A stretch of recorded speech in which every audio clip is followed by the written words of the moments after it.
build a fashion line. She curated a brand that reflected her vision, her voice, and her bold sense of possibility. And when obstacles arose, she did not hesitate. She pivoted, innovated, and transformed that success into an entirely new business.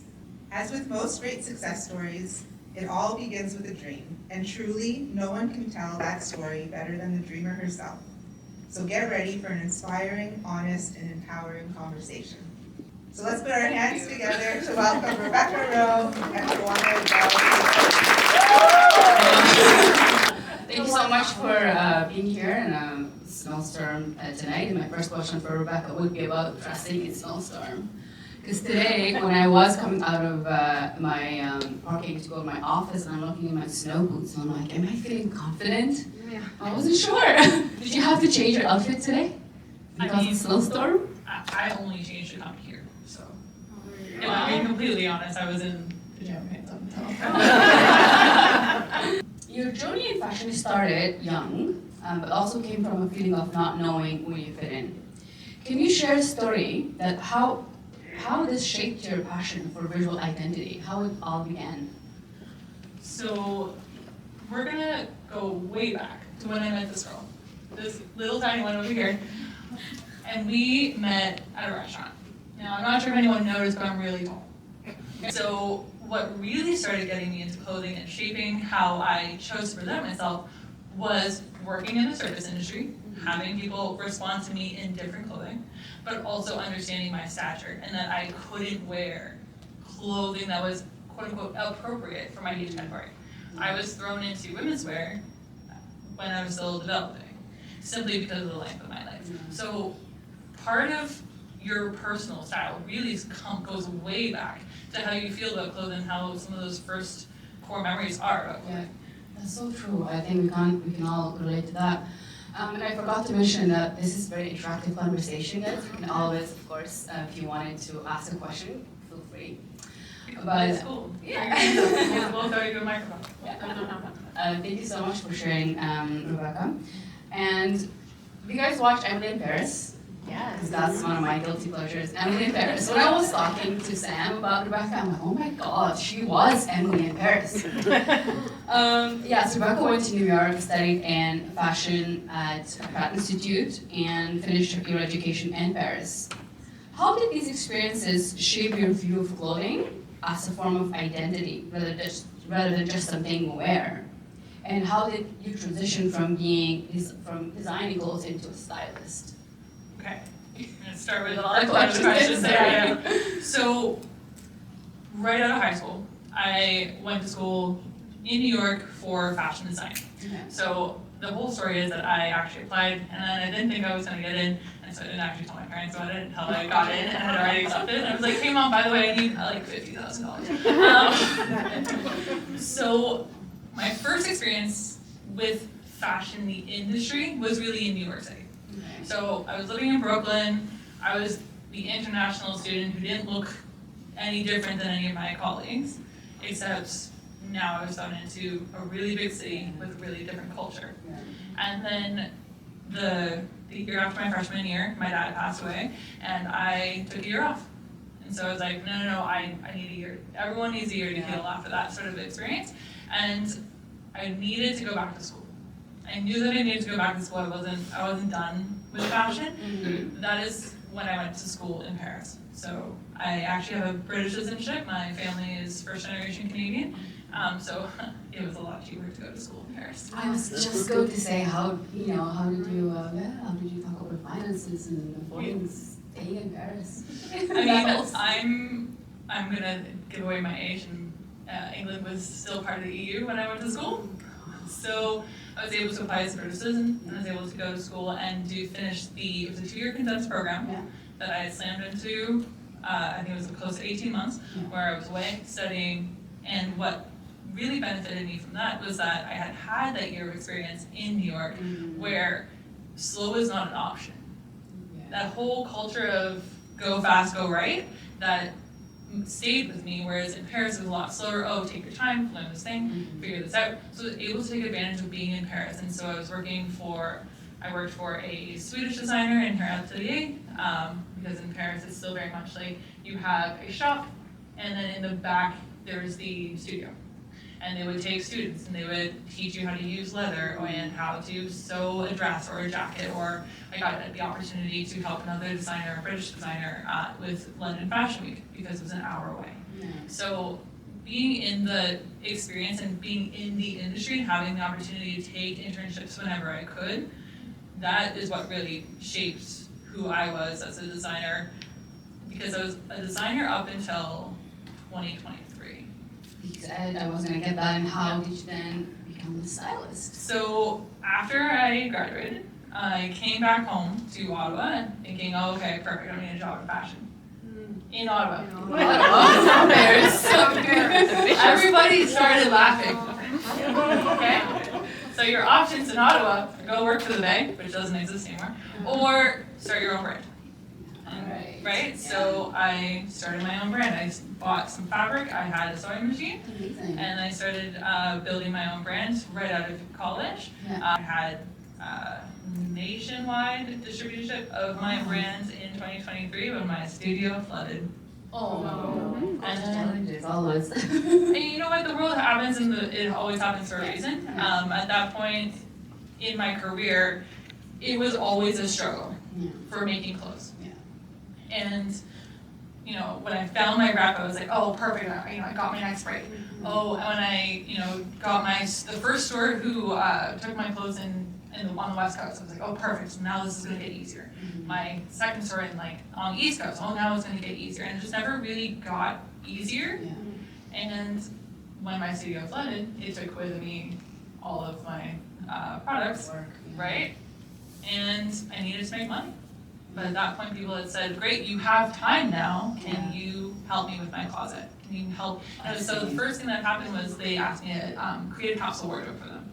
Yeah. Because I don't have a lot of space because I lived in Europe and I lived in New York, so you have, a closet the size of a peanut. Yeah. And you create a capsule wardrobe and everything has to go together. And having this formal education on clothing really gave me the tools to be able to explain clothing Yeah. and break it down. Whereas I notice now, having been in the styling field for a few years, it's not a common trait in my industry. I was going to ask, would you go back to designing or, I don't want to ever say never ever, but because we don't know. who bloody knows what's going to happen next. But at the same time, I think that the work that I'm doing now as a stylist and educating people on how to get dressed and how to treat their clothing, that is invaluable. And I think that more people need to kind of take, I mean, this sounds horrible when you say that, so I'm gonna take my opinion on it, but please do. Stop looking at your body like it's wrong because of a man-made object. And then for the theme of today, we're talking about confidence through clothing, right? And do you believe clothing can shift how we feel or even who believe who we are? What does confidence in clothing truly mean to you? So here's the interesting thing about clothing giving you confidence, is that certain clothing can give you confidence when you feel that clothing piece is aligned with who you are. Clothing can also tear away your confidence really fast. And we've all been there, we've all borrowed something from a friend being like, oh, this is gonna work, this is gonna be a great, going out top. And next thing you know, you're fiddling with it, and you're like, oh, don't look at me, this is horrible. So remember that clothing is a piece of cloth that you use to adorn your body. Okay? And when you start thinking about clothing as an adornment, it's something that you add on extra to make yourself feel good. Yes, in certain cases, the feeling good is that your feet stay warm on the way to coming to an event. And it is always utilitarian first, right? If you can't drive a car in your jacket, that's not a good sign. I nailed it. You're like, mobility is always first.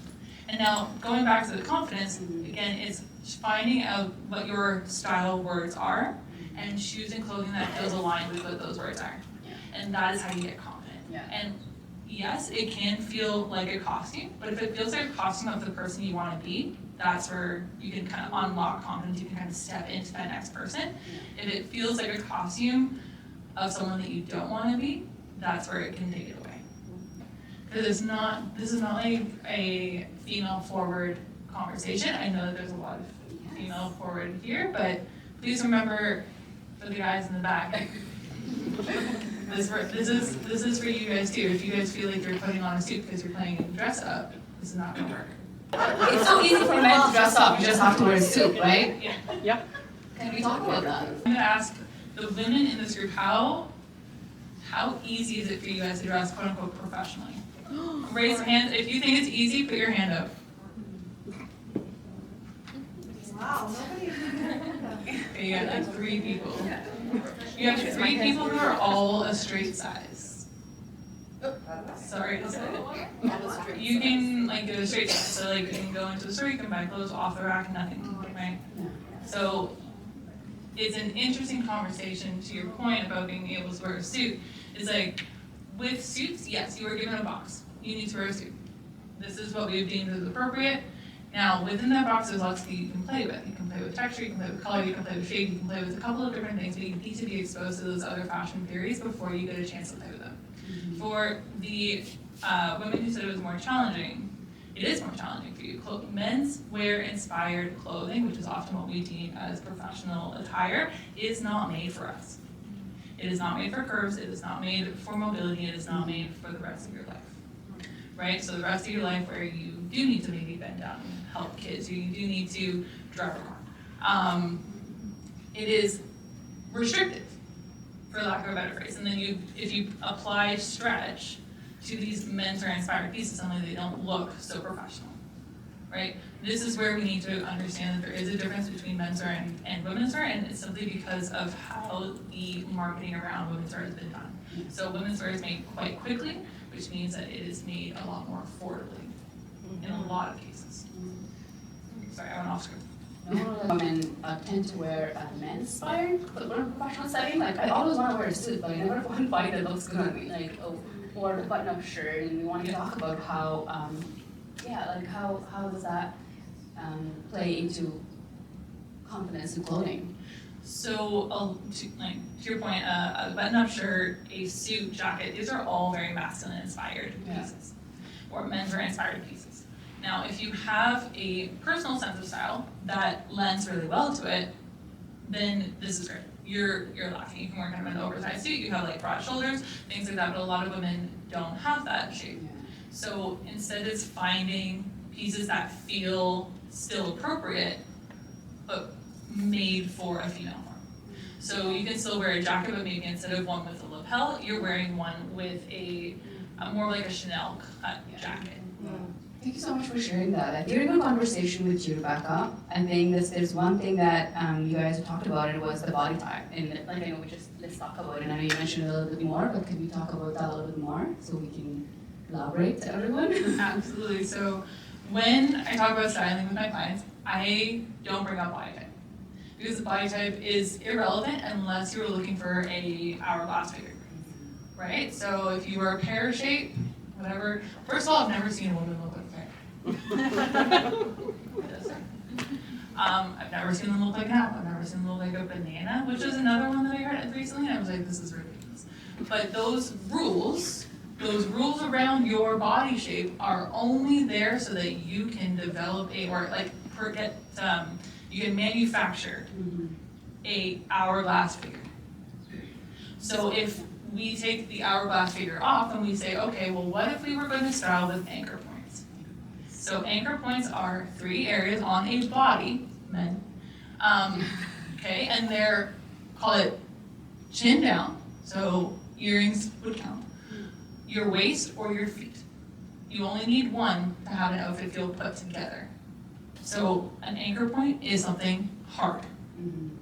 Now, this could be metallic, this could be menswear inspired, like a collar or a tie. This could be a necklace, this could be earrings, it could be leather, like a belt. It could be really chunky shoes or something dark, like if you have a dark pair of shoes, that is an anchor point in an outfit because it is drawing the eye there.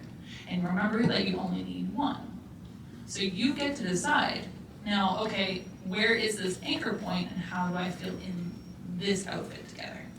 Which means that now the question is no longer about your weight. Thank you so much, Rebecca. I think we're gonna go back to psychology of style. As women in leadership, many of us struggle with imposter syndrome. How can our wardrobe help us step into our power even on the days that we don't feel like we're ready or we don't feel good about ourselves and not confident? So the thing with imposter syndrome is, one, let's rephrase it. Okay. Because imposter syndrome makes it sound like you have a disease of some kind. Yeah. Okay. I have to ask you, like, what is imposter syndrome? Like, you have to Yeah. it's a label, exactly. Right? It just means that you're nervous about doing something that you haven't done before, Mm-hmm. which is completely normal. Yeah. So when you're looking though to feel a certain way, maybe look and feel a bit more confident, Yeah. I want you to go to your closet and the garment that gives you the most joy, that's the one you should wear. Sparkly pants, they work, guys. Right? So pulling out this is your first piece of your outfit. Now it could be jeans, it could be a jacket, it could be a blazer, it could be whatever it is that makes you personally happy. I can't give you a outfit because it could be completely different from person to person. But this is your kind of hero piece of the outfit, and I want you to build the outfit around that. Because when you're in that, you already know that you are taller. And so this is the type of clothing that you want to wear when you're in something that makes you nervous. Something that you already know, you're like, someone says to you, oh, you look great, and you're like, yeah, I know. That's the piece that I want you to get to start your outfit with. Yeah, I love that, like a blazer if you love, or a skirt or a scarf. Scarf, Yes. necklace, and remember that it's not locked into a color, Yeah. right? So if some of you get a kick out of wearing bright pink, as long as it's still appropriate, meaning that given your job, there's certain things that are appropriate. And I'm not talking about age appropriate, I'm talking about like workplace appropriate. So like, you guys are in a bank, we're not gonna have your girls out. How does wardrobe, clothe, and feel play on the women psyche? Clothing can be, it depends on where you put the stocking clothing. So for every woman, it's going to be a little bit different. For some people, it is going to be the actual number in their shirt or their pants, right? So they are going to find self-worth from being a certain size. And some people are going to have it because this costs a lot of money. And some people are going to have it because they feel like this is trendy. So it really is client specific on that one, but understanding if you can do the inner work and find out where you get the most amount of pushback when you're trying to declutter. This is where this is going to come into play. Because if you have a hard time letting go of a piece of clothing that's a size too big or a size too small, then it could be that you have a hard time letting go of money. And you're not going to feel the most amount of confidence when you're in something that feels expensive or that is expensive. If you have a hard time letting go because, oh, I will get back to that size, and that's the phrase that kind of pops into your head all the time, then your most confident outfit is going to be the one that has the smallest number, but that still fits you. And I know it's going to be a psychological play, but it really comes down to what makes you kind of tick personally. Cotton, Yes. polyester, Okay. linen, acrylic, and all of that jazz. Texas. Do you take that into account? Yes. Absolutely. Now, the reason I take that into account is because it's how it feels on your frame. So I'm not someone who says, oh, it always has to be an organic fabric, it doesn't have to be a natural fabric. There are certain use cases for every fabric. Now, something like acrylic, you are going to get really vibrant colors that don't exist in nature, but they aren't going to last very long. So I wouldn't suggest investing a lot of money in an acrylic sweater. But if you find an acrylic sweater that is bright neon pink with a happy face, design on it, and it makes you happy, and wearing it for a couple of times over the season is going to make you feel good, then why not use it? But it really comes down to personal feel and what you can handle. There are certain clients I've had that they need stretch in everything because they are like, nope, this isn't comfortable, and that is their number one priority. And then I have had clients that say, I only want to deal with natural fibers. And then I ask them, I'm like, you cannot have a suit jacket in a natural fiber only without getting very expensive, because the lining has to be satiny, otherwise it'll act like Velcro on your jacket. What's the recommendation or the best thing to have next to your skin? This is one, like my question goes into, do you have any personal preferences, let's say, when it comes to clothing? Because, for example, my husband is autistic, there's things that he just can't have next to his skin. He just doesn't like it, doesn't matter if it's the thing that I suggest or not. I have had clients who will only deal with garments that are quite low cut, and they refuse to have anything tight around their neck. So this again is like client specific questions, but what it comes down to is when something feels good physically on your body, then you're like, great, it's past step one. Next, what can I look for now? And then just keep track of which fabrics those ones are. Each fabric is going to have a different feel, so polyester is one of those ones where it is designed to mimic other fabrics and other textiles. So not all polyester is made the same, and just like not all cotton is made the same. Certain cotton is going to be a bit more scratchy, especially the more affordable you go. Does that make sense? When we came out of COVID, I'm a banker, but I'm not a banker that sits in a bank, right? I go out and I see clients. How important is it, or what is the perception of dressing for the audience? So if I'm going to meet a business person, I'll tend to dress up. But if I'm going out to meet someone in their plant, I might dress appropriately for that. Do you see a correlation in being able to connect if you're on the same level clothing-wise? I don't know if that makes sense. It does make sense, and I have a follow-up question for you. When you visit these people, are you asking for money? I'm not asking for money. I'm there to help them, or they're asking for money. So the reason I'm asking for their business, yes. Okay, so we're asking them for their business. Yeah. In that case, no matter what, I will put you in a position of authority, and that no matter what the scenario, keeping in mind if you're going to a plant, don't be in heels. Like there is a certain element of like utilitarian, which goes back to the very first question, is like how does it feel on your body in the scenario that you're in? The reason I am saying this to you specifically is because you're petite and you're a woman. And so the psychology around that is that men looking down at you, women looking down at you, you're already at a disposition. So, and our psychology around that is if I'm looking down at you, you are in the same realm as a child, right? So by using your clothing to make yourself appear larger, to feel like you're in charge, to walk like you're in charge, now I'm looking at you differently.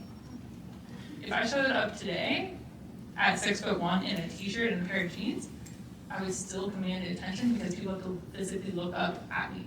And so as soon as they do that, they're exposing their neck, which means that they're in a position of weakness, right? So again, it's like my answer's gonna change depending on who you are, but because you're on the petite side, I would actually make sure that your blazers fit you exactly on your shoulders, make yourself very square, so that it looks like you're always standing up straight, even if you're going somewhere more casual. Great, thanks. So I actually have a question for bringing it back to the anchor points, but more to the male point of view.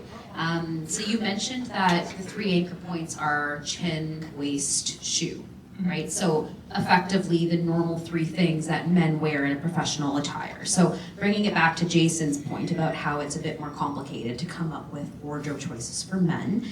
Is there anything else other than a belt, shoe, and a tie that they can implement into their outfits that will still create those anchor points, but are still in the professional manner?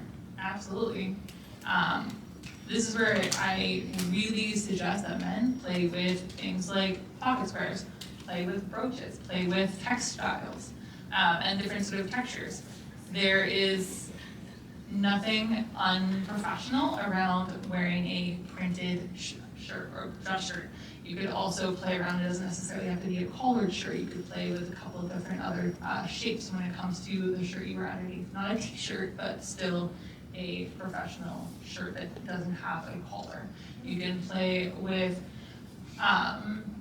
so when I say like different accessories, different like metallic accessories. So you could do brooches, you could do pocket squares, you could do tie pins. There's another one that you could play with. I would get real creative with like print mixing too. That's another way to really have some fun when you are locked into a suit.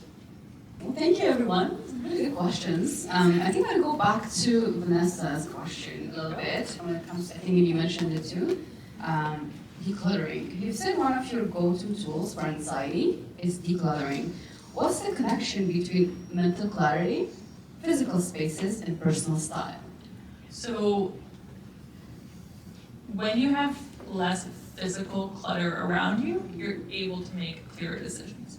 And this has been proven with not just clothing, this is your entire house. So it doesn't necessarily mean that you have to go through your closet every time, because I know your closet has a lot of emotional baggage in there. But if you can take a few minutes and go through, and when I say a few minutes, I mean like 4 hours. Go through your closet, you can pull out the things that make you anxious and you can let it go. And you are physically letting it go, and you're giving it to Dress for Success, and you are going and feeling, okay, this feels good. Yeah. Right? So now you're just giving yourself a little bit of a boost. You have less to choose from, so getting dressed is automatically easier just because you have less options. So like going to a fancy restaurant, you know, it's one-page menu, Yeah. and everything on there is fantastic. Yeah. Right, so like only keeping the things that make you feel good. Now the one thing I will say, especially about women's closets, is that it is a catch-all. Okay, we have, oh my gosh, what have I seen? I've seen like sports jerseys, and I have seen like knickknacks, and I have seen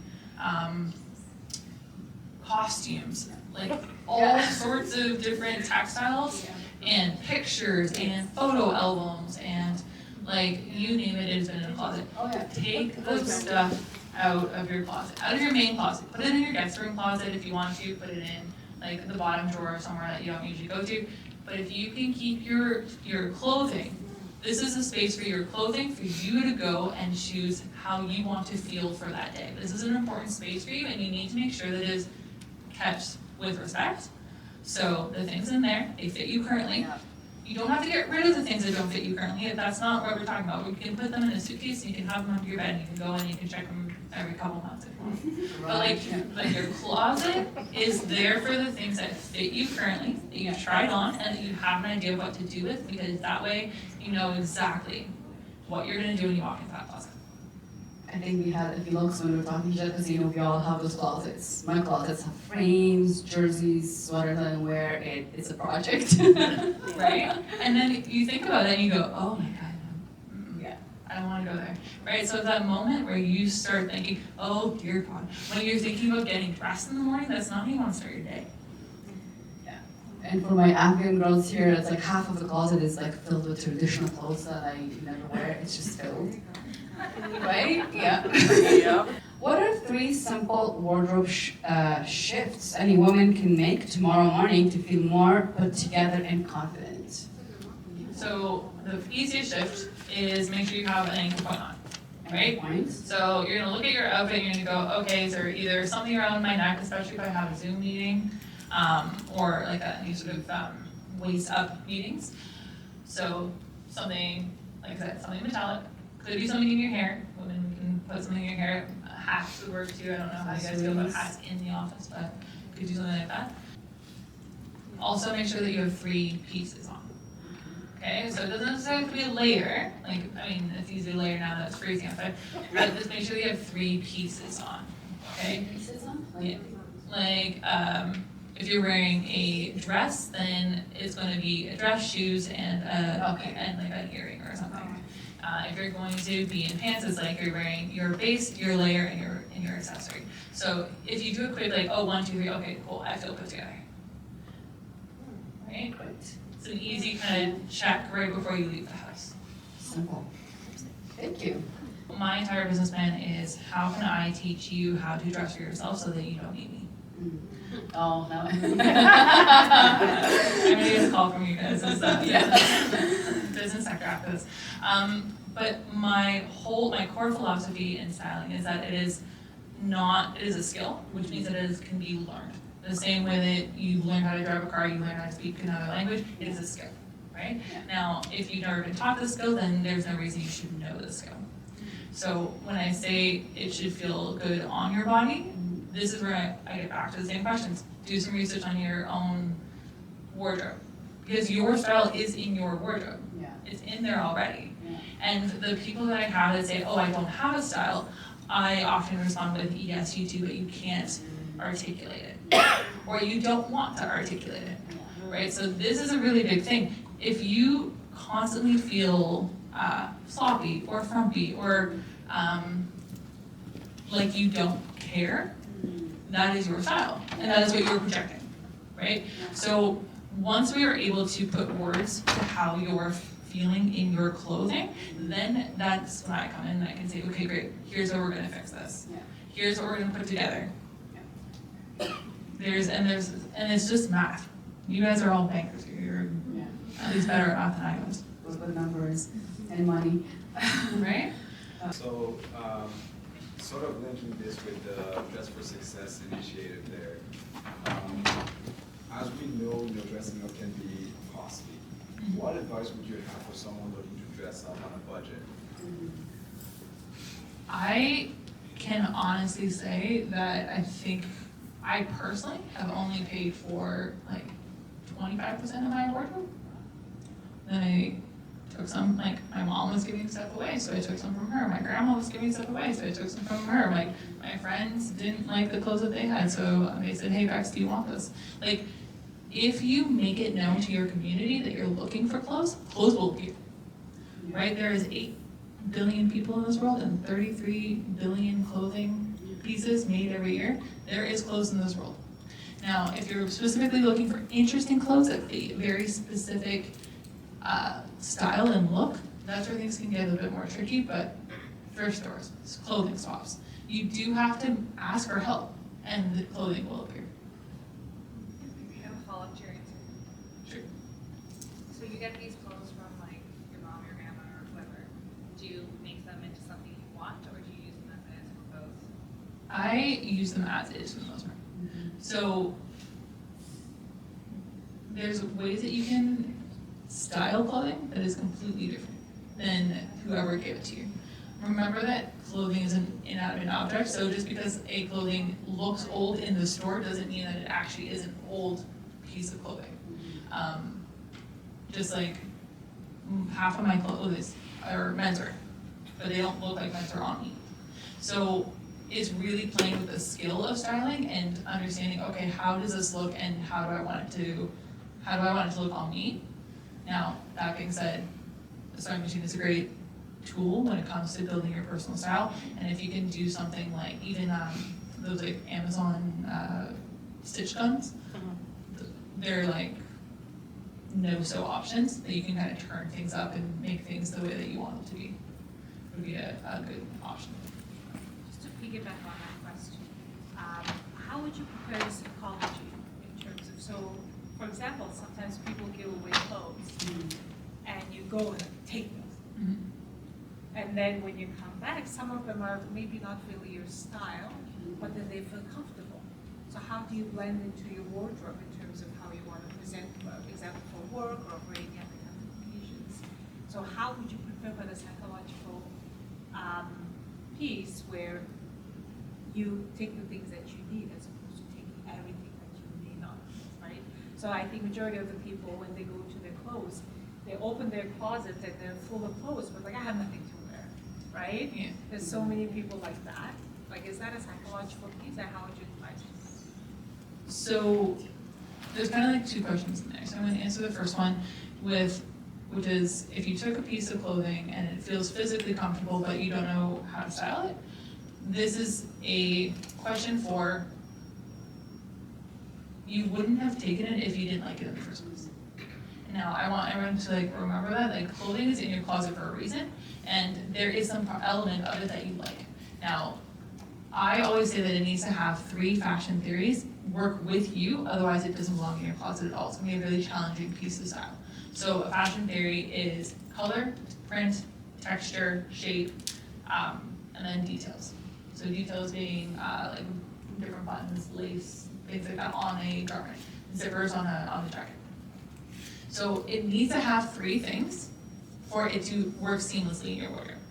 Now, I often see this with people who buy a garment because they like the way that it feels, or they like the color, right? So you have this shirt, say you took the shirt from your friend and it was royal blue and you just love royal blue, but you're like, oh, I mean, it's kind of a little cut, I'm like, oh, I'm not gonna wear this. That is going to be a high maintenance piece, right? Because it only has one thing that you like about it. If it was a royal blue but in the right shape and had a great texture to it, or a neutral texture to it, you'd say, oh, great, I can wear this with jeans, and I can wear this with, black pants, and I can wear it to work, da-da-da. You give yourself ways to wear it, right? Does that make sense? So taking stock of, okay, wait, why is this in my closet? What is it about this piece that drew me to it? If it doesn't have enough categories checked, let it go. Because when people go to their closet and they say they have a overfilled closet and they go, oh my God, I have nothing to wear, oftentimes those people have multiple sizes in their closet. So every time they go to grab a piece, they're grabbing a piece that's 2 sizes too small. And then they get frustrated and they shove it right back where it was because it's with the shirts or it's with the pants. But if you were to separate those and go, okay, small's over here, medium's over here, large's over here, then your options become much more narrow because you're only looking at the sizes that you are at home. Even if your body fluctuates, just like separated by size so that what we're trying to do is cut down the amount of choice you have every morning. And now, it doesn't mean that you can't be maximalist, you can't have lots of choice, but we're cutting down so that we're only looking at choices that feel good. So they fit 3 of your fashion words, and they fit your physical frame. Now, sometimes people also take it one step further and they break it up by season. So you have like the winter wet and summer. Hi. Hi, Rebecca. Thank you for being here. So my question goes back to the comment you mentioned about how female bankers wear male-oriented dressing, which I agree with. We work at the bank and we have a dress code. In your opinion, what can we incorporate to our day-to-day corporate girly outfits to make it more feminine? My follow-up question is, what is your dress code? Professional. Super professional. No hats. What else? Wait, hold on. Who is in charge? I'm looking at the screen. What is our dress code, ladies? It's definitely professional, but it can sometimes come off as, like you said, a bit more of male-oriented, business casual. Yeah. So how can we put a bit of more fun into our corporate girly outfits? How do you define fun, right? So like sparkles. If we I don't know your name, sorry. Salma.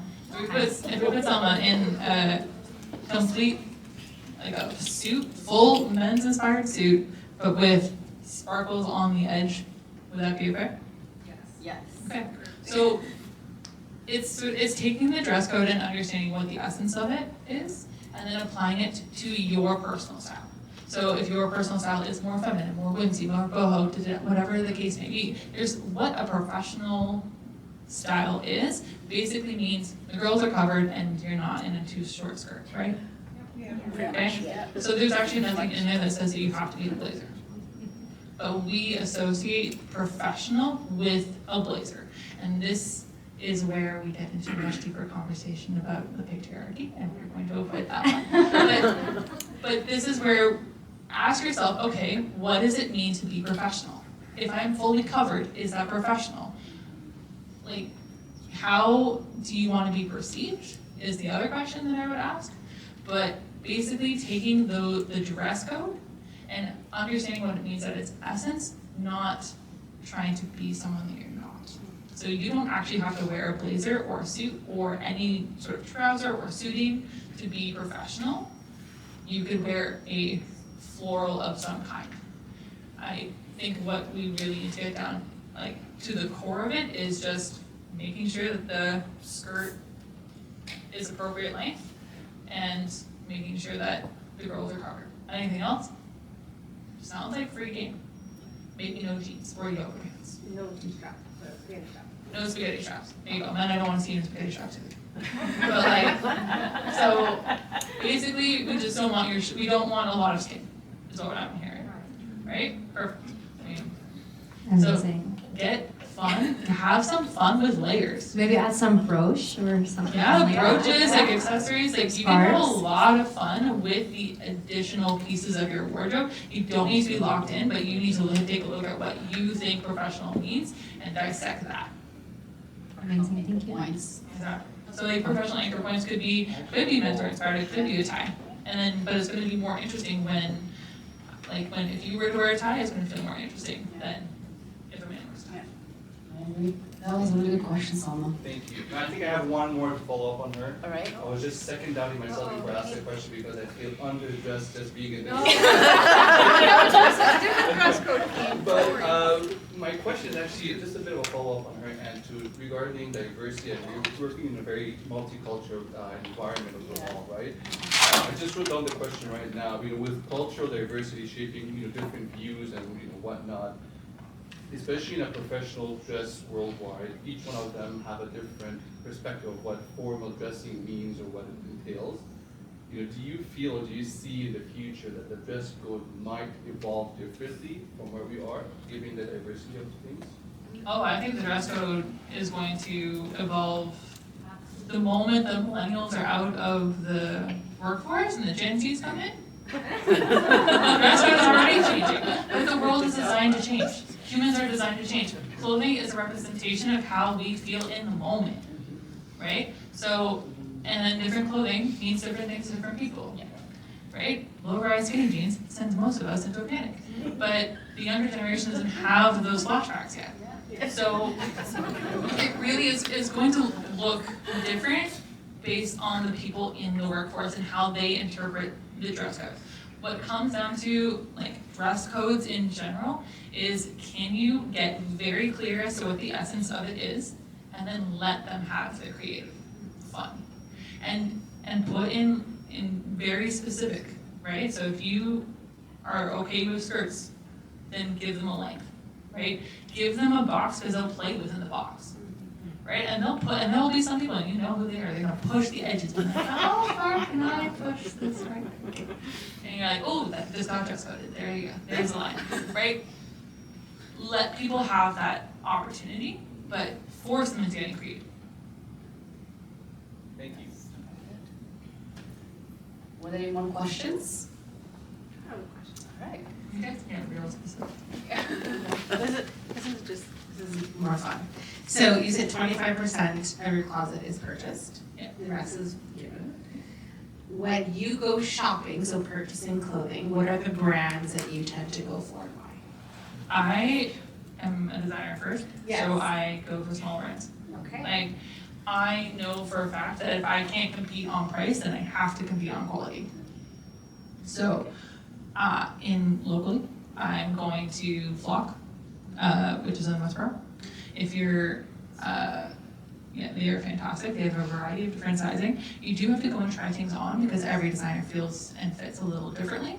I go to Stunning in the market. She has some amazing pieces and she's got long legs, so I know it's gonna fit, right? So there's a couple of places locally that I really recommend. Free Wild Women is one that I love shopping at, which is really funny because you walk in and you're like, are you sure? great deals. Great deals. Great deals, like, they are very pink though, I'm warning you right now, okay? And all So, the- just, very nice. yeah, I brought a client shopping there once and she was a Gen Z, and she was looking for jeans. They have the best selection of jeans, they have like 7 different brands of jeans. And I saw her, she just came to the door and she goes, Rebecca? Like full name, and I'm like, and her voice went up a little bit. I'm like, I need you to just trust me, and I'm going to take you directly to the change room and sit there. And I will bring you clothes. And she's like, I trust you. Okay, great. And then she left and she's like, I hate you. I'm like, perfect. Found you a pair of jeans. And you didn't cry. Free Wild Women is, Richmond, Wellington West. 263 Richmond. There's great stores. Must is great too. There another one that Dress for Success is right there too. That's really good. I think I'm probably gonna go there for sure. Thanks for sharing. Yeah. Group shopping, let's go. Yeah. You guys want some really like tactical tips for getting dressed? That was I'm gonna throw this one in like last minute. Okay. So tactical tips for getting dressed. One, unless you want to look bigger, don't cut something off at your joints. Okay? Now I say this very clearly because if you do want to appear bigger, this is a great opportunity to feel like you're taking up more space. So when I say don't cut things off at your joints, I mean don't cut things off at literally your joints. So your shoulders, your elbows, your wrists, your knees, your ankles. It's gonna look odd. Okay? That is the first thing I do, and that's the number one problem I see in clothing is that women have sleeves that are like right there at your elbow, and your elbow's at the same line as your waist. So when you put a straight line over your waist, you're gonna feel bigger, right? So that is the number one thing. That's pretty good. If I had women learn this, they go, oh, wait a second. I need you guys to start looking at your joints because it's literally the easiest fix. Thank you. I think you've already shared one of the tips, but I was gonna ask if every woman and man in this room could leave with one mantra or mindset shift about confidence in clothing, what would it be? You've shared one already. Just remember that you're already confident. That's the one thing I would say. Like, you're simply choosing the garment that is best suited for this. Now, this, being confident walking into the gym is going to be really different than walking into a boardroom. Yeah. Right? Like, choosing the clothing that feels appropriate for the location, but remember that you're already confident. Yeah. You are simply choosing clothing that helps project that so that everyone else knows. Thank you so much. I think that ends our conversation.